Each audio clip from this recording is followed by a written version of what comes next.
एक समय की बात है। एक गांव था जिसका नाम रुद्र राजापुरम था। उस गांव के सभी लोग बहुत खुशी से रहते थे। उसी गांव में एक युवक जिसका नाम भीमा था। भीमा अपनी पत्नी कोमल के साथ रहता था। वैसे तो भीमा की पत्नी का नाम कोमल था, मगर कोमल अंदर से बहुत कठोर और लालची थी। वह हमेशा भीमा को किसी न किसी बात पर कोसा करती थी। एक दिन कोमल भीमा से कहती है, अरे भीमा जी, मैंने आपसे कल ही कहा था कि बाजार से जाकर मेरा मेकअप का सामान ले आना। तुम देख नहीं रहे हो, मैं दिन ब दिन काली होती जा रही हूँ। अरे कोमल जी, कल मेरा थोड़ा तबीयत खराब हो गया था, तो इसलिए मैं बाजार नहीं जा सका। मैं कल ही बाजार जाकर मेकअप का सारा सामान ले आऊंगा, आप चिंता ना करें। ठीक है, लेकिन अगर कल मेरा सारा सामान नहीं आया तो मैं दूसरे ही दिन अपने मायके चली जाऊंगी और फिर तुम इस घर में अकेले कपड़े धोना और घर का सारा काम करना।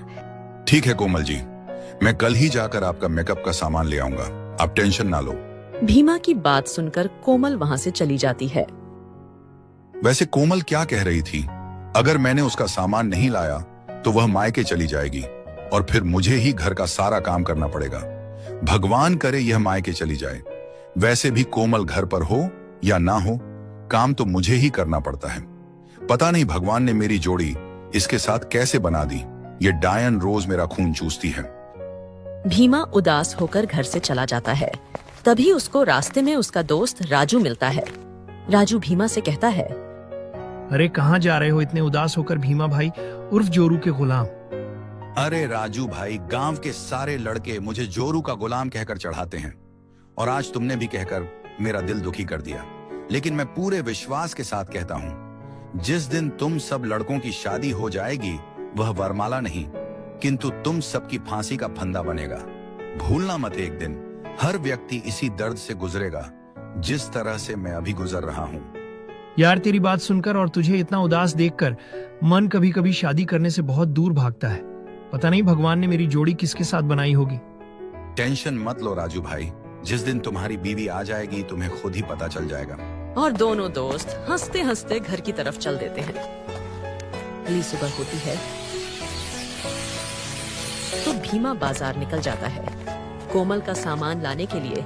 तभी भीमा एक दुकान पर जाता है और दुकानदार से कहता है, अरे ओ दुकानदार भाई, जरा मुझे मेकअप का सारा सामान दे दीजिए तो। अरे भीमा भाई, आज बहुत घबराए लगते हो। क्या बात है, भाभी जी नाराज है क्या? तुम्हें सामान देना हो तो दो, नहीं तो मैं दूसरी दुकान पर सामान ले लूंगा। मैं तुम्हारे दुकान पर सामान लेने आया हूँ, बहस करने नहीं। अरे भीमा भाई, इतना नाराज क्यों होते हो? मैं अभी तुम्हारा सामान निकालता हूँ, चिंता क्यों कर रहे हो? भीमा दुकान से मेकअप का सारा सामान लेकर घर की तरफ चल देता है।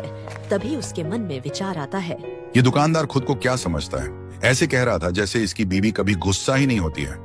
सुबह सुबह सारा मूड खराब कर दिया। भीमा घर जाकर बाजार से लाया सारा मेकअप का सामान अपनी बीवी कोमल को दे देता है और कोमल से कहता है, अरे कोमल, जरा एक गिलास पानी ले आओ, मैं बाजार से आया हूँ, इस वजह से बहुत थक गया हूँ। और सुनो, कुछ मीठा भी साथ में ले आना, बहुत जोर से प्यास लगी है। अरे बाजार जाने में कौन सा थका लगता है, इतना तो तुम रोज घूमते हो। वैसे भी आज मैं बहुत थकी हुई हूँ, तो तुम खुद जाकर पानी पी लो। अरे कोमल, तुम इंसान हो या राक्षस? मैं अभी अभी इतनी धूप में आया हूँ और तुम कह रही हो मैं खुद जाकर पानी पी लूं? तुम्हारे अंदर का इंसानियत बिल्कुल मर गया है क्या? अरे तो क्या हो गया, खुद जाकर पानी पी लोगे तो घट जाओगे क्या?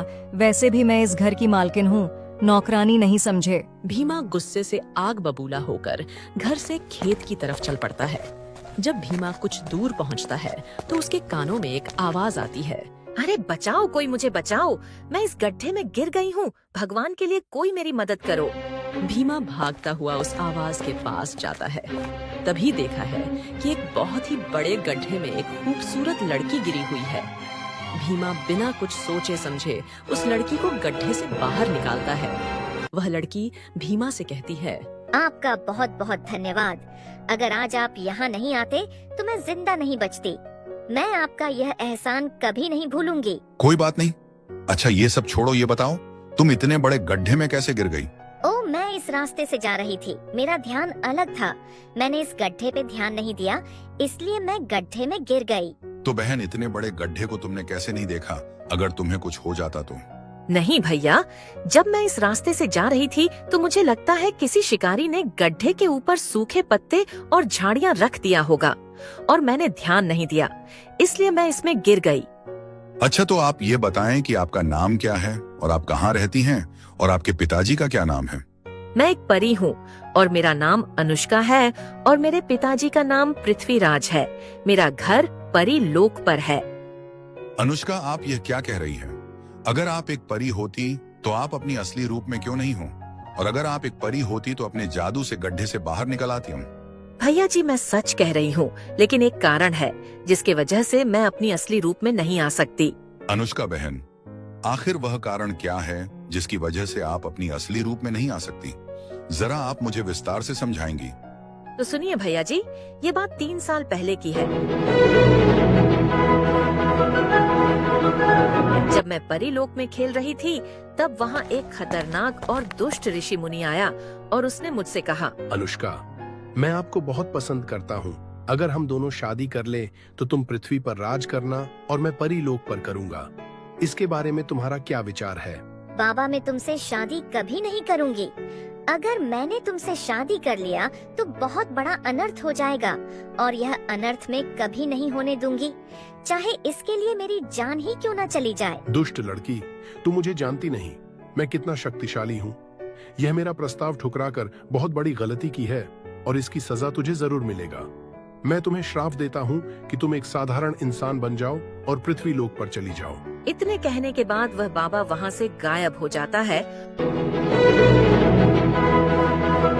और मैं अब पृथ्वी लोक पर इधर उधर भटक रही हूँ। तो अनुष्का जी, इस श्राप को खत्म करने का कोई तो उपाय जरूर होगा। इस शराफ का कोई उपाय नहीं है। अब मुझे जिंदगी भर इसी रूप में माता पिता को छोड़कर रहना होगा। नहीं परी जी, इस शराफ को खत्म करने का एक उपाय है। मैं एक पंडित जी को जानता हूँ जिनका नाम सिद्ध शरण है। अगर हम उनके पास जाएंगे तो वो हमारी मदद जरूर करेंगे। ठीक है भैया, अगर आप कह रहे हैं तो हम वहाँ जरूर जाएंगे। हम कल ही सुबह पंडित जी के घर के लिए रवाना होंगे। अच्छा, तो आज आप हमारे घर चलिए, फिर सुबह हम दोनों पंडित जी के यहाँ चलेंगे। ठीक है, हमें चलना चाहिए। भीमा और अनुष्का दोनों घर के तरफ चल देते हैं। अगले सुबह भीमा और अनुष्का पंडित सिद्ध शरण के पास पहुंचते हैं। प्रणाम पंडित जी। सदा सुखी रहो बेटा, बोलो क्या काम है? फिर भीमा पंडित सिद्ध शरण जी को सारी बातें बताता है। भीमा बेटा, यह समस्या तो बहुत बड़ी है, परंतु मैं तुम्हें एक उपाय बताता हूँ। अगर वह उपाय काम कर गया तो बहुत अच्छी बात है, नहीं तो इसके अलावा और कोई दूसरा रास्ता नहीं है। और एक बड़ी बात है, यह रास्ता बहुत खतरनाक और जोखिम भरा है। चाहे जो भी हो, मैं इसे जरूर करूंगा, चाहे इसमें मेरी जान ही क्यों ना चली जाए। अगर मेरी मदद करने से किसी की जान बच सकती है तो मैं उसे जरूर करूंगा। तो सुनो बेटा, यह उपाय है कि तुम्हें 18 मील दूर जाकर एक पर्वत मिलेगा। वहां पर एक रात रानी का फूल है और फिर तुम्हें 11 मील और दूर जाकर एक नदी मिलेगा। उसी नदी में रात रानी फूल को डालना है। कुछ ही घंटे में अनुष्का अपनी असली रूप में आ जाएगी। ठीक है पंडित जी, मैं इस जंग में जरूर विजय प्राप्त करूंगा। अच्छा, तो अब मैं चलता हूँ। नमस्कार पंडित जी।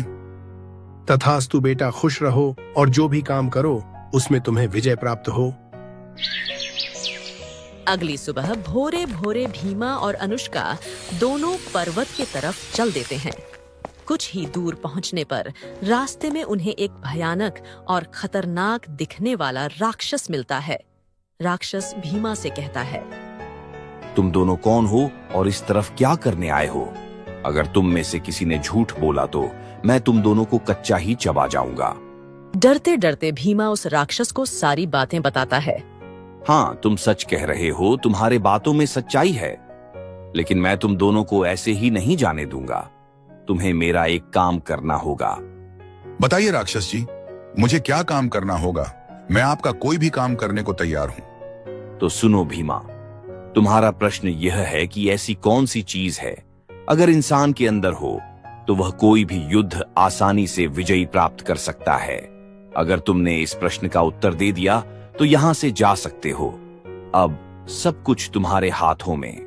राक्षस का यह सवाल सुनकर भीमा को ऐसा लगा जैसे किसी ने उसके ऊपर तान के एक थप्पड़ मारे हो। भीमा मन ही मन कहता है, हे भगवान, इस सवाल का जवाब क्या है? भगवान, अपने भक्त की मदद करो। आज आपका भक्त बहुत मुसीबत में है। क्या हुआ भीमा, तुम इस सवाल का जवाब नहीं दे सकते? अगर तुम इस सवाल का जवाब नहीं दे सकते हो तो बताओ। फालतू में मेरा समय व्यर्थ मत करो, नहीं तो तुम्हारे साथ बहुत बुरा होगा और तुम्हें जिंदगी भर पछताना पड़ेगा। राक्षस जी, वो 3 चीज है जो अगर इंसान के अंदर हो तो वह कोई भी युद्ध आसानी से जीत सकता है। तो बताओ भीमा, क्या है वह 3 चीज जो इंसान के अंदर अवश्य होनी चाहिए? राक्षस, जो पहली चीज है वह है लोहा लोहा जैसा मजबूत अपना हृदय रखो, चाहे जो भी मुसीबत आ जाए घबराना नहीं है। और जो दूसरी चीज है वह है शक्कर। शक्कर जैसी अपनी जुबान इतनी मीठी बोलो ताकि हर इंसान के अंदर अपना जगह बना लो। और जो तीसरी चीज है वह है बर्फ। बर्फ जैसा ठंड अपना दिमाग रखो, दुनिया चाहे जो भी कहे आपको क्रोध नहीं करना है। और आप जो कम करो उसे तन मन धन से करो, आपकी विजय होगी। वह क्या बात है, आज तो मजा आ गया। कब से इस सवाल का जवाब सुनने के लिए मेरा काम तरस रहा था। भीम, तुम्हारा बहुत बहुत धन्यवाद। अब आज मेरी आत्मा को मुक्ति मिल जाएगी। इतना कहने के बाद वह राक्षस वहां से गायब हो जाता है। अनुष्का, अब हमें आगे की तरफ चलना चाहिए, वैसे भी काफी देर हो गया है। भीमा और अनुष्का दोनों पर्वत के तरफ चल देते हैं। कुछ दूर जाने के बाद भीमा और अनुष्का पर्वत पर पहुंचते हैं और फिर रात रानी का फूल तोड़कर, जैसा कि पंडित ने बताया था कि फूल तोड़ने के बाद 11 मील दूर जाने पर एक नदी दिखाई देगी, तो फिर भीमा और अनुष्का नदी की तरफ चल देते हैं। कुछ दूर जाने के बाद नदी के पास पहुंचते हैं। अनुष्का, पंडित ने जैसा कहा था हम उस नदी के पास पहुंच गए हैं। यह लीजिए पुष्प और नदी में डाल दीजिए। भीमा अनुष्का को पुष्प देता है। अनुष्का उस पुष्प को नदी में डाल देती है। जैसे ही अनुष्का उस पुष्प को नदी में डालती है, वह तुरंत अपनी असली रूप में आ जाती है। अनुष्का बहन, आप तो अपने असली रूप में आ गई, मुझे बहुत खुशी हुई। अच्छा, अब आप अपने परीलोक जाइए। आपके माता पिता आपका इंतजार कर रहे होंगे और आपके लिए परेशान भी हो रहे होंगे। आपने मेरी इतनी मदद की है, आपकी वजह से ही मैं अपने असली रूप में आ पाई हूँ। इसलिए घर जाने से पहले मैं आपका कोई एक इच्छा पूरा करूँगी। बताओ, तुम्हारी क्या इच्छा है भीमा जी? अगर आपको हमारी इच्छा पूरी करनी है तो हमारी पत्नी की जो सोच है उसे बदल दीजिए। उसके अंदर जो क्रोध और लालच भरा हुआ है उसे खत्म कर दीजिए और उसे दयालु बना दीजिए।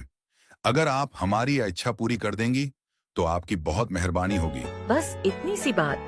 ठीक है, तुम्हारी पत्नी पहले की अपेक्षा ज्यादा समझदार और दयालु बन जाएगी।